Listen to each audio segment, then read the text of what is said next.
আমি আমার প্রত্যাশা আমার ক্লায়েন্টরা খালাস পাবে, এটা আমি বিশ্বাস করি, আমার প্রত্যাশা এটা। এবং আমি লার্নেড ট্রাইব্যুনালের সকল জাজেসবৃন্দকে আমি ধন্যবাদ জানাই যে তারা অতি কষ্ট করে এই মামলাটা সাক্ষী জবানবন্দি জেরা সমস্ত কিছু সমাপ্ত করেছেন এবং তৎপরবর্তীতে রায়ের জন্য দিন ধার্য করেছেন, এই জন্য তাদেরকে আমার ধন্যবাদ। আর কেন আমি প্রত্যাশা করি সেটা বিভিন্ন সময় আমি বলেছি। আমি মনে করি যে আমার সাক্ষীর যে সমস্ত জবানবন্দি হয়েছে তার প্রেক্ষাপটে যে সকল জেরা হয়েছে, জেলার প্রেক্ষাপটে বিভিন্ন সময়ে বিভিন্ন সাক্ষীদের কাছ থেকে আমি বিভিন্ন রকমের গুরুত্বপূর্ণ বেশ কিছু তথ্য সাক্ষীর মাধ্যমে আনতে সক্ষম হয়েছি। সব কিছু মিলিয়ে দাঁড়িক সাক্ষ্য সব জায়গায় আমি কন্ট্রোভার্সি ক্রিয়েট করার চেষ্টা করেছি এবং বিভিন্ন সময় দাঁড়িক সাক্ষীর উপরেও কন্ট্রোভার্সি ক্রিয়েট হয়েছে বলে আমি বিশ্বাস করি। সব কিছু মিলিয়ে আমি বিশ্বাস করি আমার আসামিদ্বয় খালাস পাবে। আপনার মক্কেলদের সঙ্গে আপনার যোগাযোগ বা তাদের কাছ থেকে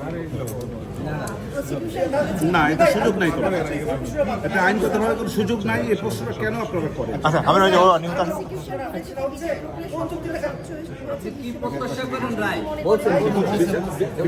বিচার প্রক্রিয়া আমার দেখা মতে কোনো অস্বস্তিতা আমি দেখি নাই, কারণ আমাকে কেউ কোনো রকমের ইন্টারাপ্ট করে নাই, এটা আমি বলতে পারবো। আর এছাড়া কোনো অস্বস্তিতা আছে কিনা তা আমার জানা নাই। আপনি কি কোনো সহযোগিতা পেয়েছেন? আমাকে এই জায়গার সহযোগিতা যে জিনিসটা মামলা করতে গেলে যে সহযোগিতা সবার আগে লাগে সেটা হলো ডিফেন্স কাউন্সিল থেকে আসামিদের পক্ষ থেকে দলিল দস্তাবেজ দিয়া তথ্য দিয়া আমাকে যদি সহায়তা করতে পারতেন সেইটা হলো সহযোগিতা।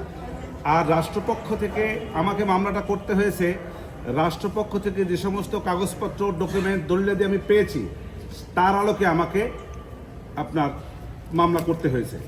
সেইখান থেকে রাষ্ট্রপক্ষ থেকে আমাকে কোনো রকমের ইন্টারাপ্ট করে নাই এবং তারা যথেষ্ট কাগজপত্র যা যা দরকার, যা যা ওনাদের কাছে ছিল নিয়ম অনুযায়ী আইন অনুযায়ী যে সমস্ত ডকুমেন্টস আমার পাওয়া উচিত সে সবগুলি ওরা আমাকে দিয়েছে। শুধু রাষ্ট্রপক্ষের কাগজ দিয়ে কিংবা ডকুমেন্ট দিয়ে কি আপনার আসামির জন্য আপনি যথাযথভাবে ফাইল করতে পারছেন? প্রক্রিয়ায় মামলা করার কথা সেটি পেরেছেন? আমি